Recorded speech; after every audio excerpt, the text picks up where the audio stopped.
अस्सलामुअलैकुम। आज सभी की आंखें नम हैं, जरा हम देख पा रहे हैं, और मेरे लिए इस बात पर यकीन कर पाना ही नामुमकिन है कि आज अंजुमन फरोग उर्दू का एक प्रोग्राम हो रहा है और मैम इसका हिस्सा नहीं है, मैम कहीं दिखाई नहीं दे रही है। क्योंकि ये मुमकिन ही नहीं था कि मैम होती और हमारे प्रोग्राम में नहीं आती, क्योंकि अंजुमन फरोग उर्दू के सरपरस्त एक अच्छा मैम थी और इस तंजीम को बनाने में, इस तंजीम को संवारने में और इस तंजीम को यहाँ तक पहुँचाने में जो किरदार उन्होंने अदा किया, मैं यकीन के साथ कह सकता हूँ कि अगर वो नहीं होती ये तंजीम आज यहाँ तक नहीं पहुँच पाती। जो अल्लाह को मंजूर था वही होना है। मैं इनके बारे में यही कहूँगा कि मौत तो बरहक है, मौत तो एक दिन सबको आनी है। इम्पोर्टेंट ये नहीं है कि आपकी मौत कैसे हुई, इम्पोर्टेंट ये है कि आपने ज़िंदगी जी कैसे। तो मैम ने जो जिंदगी जी वो हम सबके लिए एक सबक है।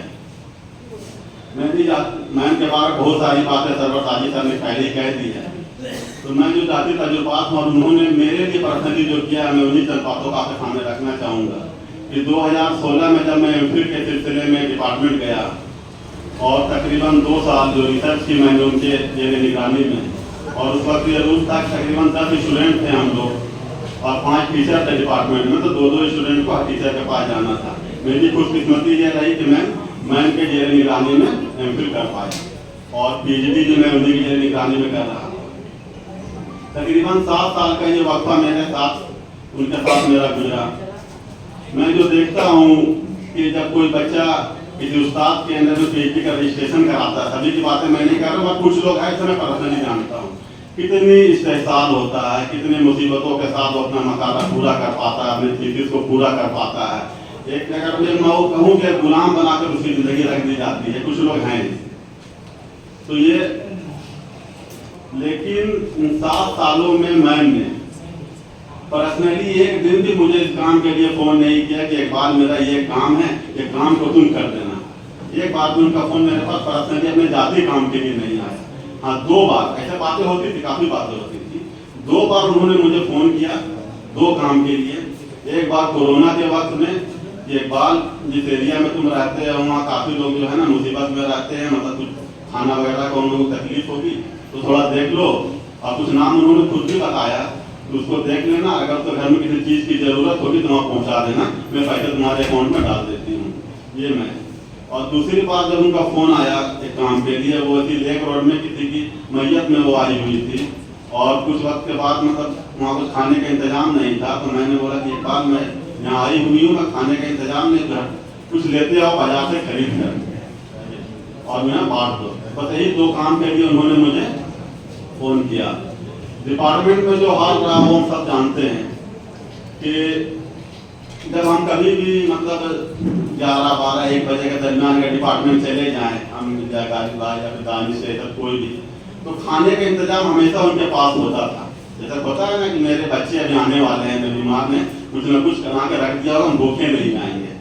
तो जो गिरा सेव निमकी जैसे बाबू इसको खा लेना। और अगर हम 2 बजे के आसपास पहुँच गए तो अपनी टिफिन वो कम ही खाते हैं, बाकी हम लोगों को दे देती कि लो तो तुम लोग भी खा लेना, तुम लोग भी धूप से आए हैं। तो शायद हम लोग कभी महसूस ही नहीं होता था कि हम घर में हैं या अपने डिपार्टमेंट आए हैं, कि जो प्यार हमें घर में अपनी माँ से मिलता था वही प्यार और मोहब्बत हमें डिपार्टमेंट से कैसा मैम से मिलता था। आलम यहाँ तक था कि बहुत सारे बच्चे ऐसे भी होते थे जो मुफलिसी का शिकार होता था, जिनके पास पैसे वगैरह बहुत कम होते थे, और अगर उनको ये बात मालूम चल जाए कि इकबाल ने ये फॉर्म जमा नहीं किया है, या बहुत से मेरे जो दोस्त अहबाब रहे हैं वो पूछती उनसे बजाता फ़ोन करके कि बाबू तुम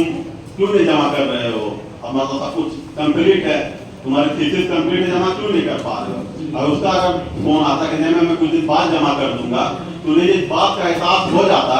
कि नहीं जरूर उसके पास पैसे की तंगी होगी, पैसे नहीं होंगे इसलिए वो फीस नहीं जमा कर पाया। उसे वो सुबह बुलाती अपने पास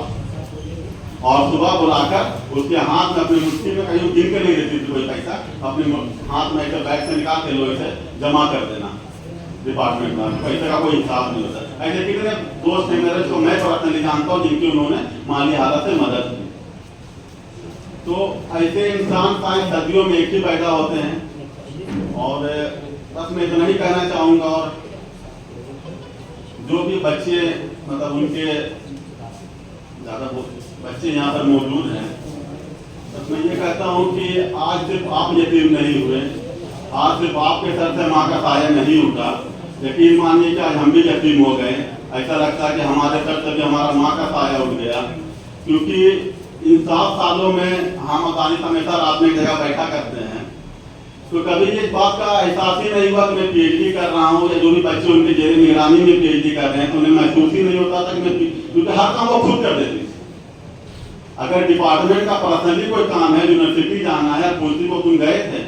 हम गए थे, मगर वो किया नहीं, कर बुला था, छोड़ो ना, पेपर ला के मेरे पास जमा कर देना, मैं करवा दूंगी। यकीन मानिए, मतलब जब वो चली गई तब हम लोग एक दिन बैठ के दुकान पर समझिए रो ही रहे थे, तब कह रहे थे कि अब आज ऐसा लगता है कि अब हम लोग का काम कैसे होगा, क्योंकि जैसा जमाना है, जैसे लोग हैं उस दुनिया में, मतलब ऐसे लोगों का आना एक नामुमकिन सा लगता है। और बस मैं आखिर में एक ही बात कहता हूँ कि बहुत से बच्चे भी यहाँ बैठे हुए हैं जो तैयारी कर रहे हैं, कल हो सकता है वो उस्ताद बने, टीचर बने। बस मेरी एक ही गुजारिश है कि हम कहकशा मैन तो नहीं बन सकते, और उनकी ज़िंदगी का अगर 10% हम अपनी ज़िंदगी में शामिल कर पाएँ तो शायद उनको वही असली ताज़ियत होगी।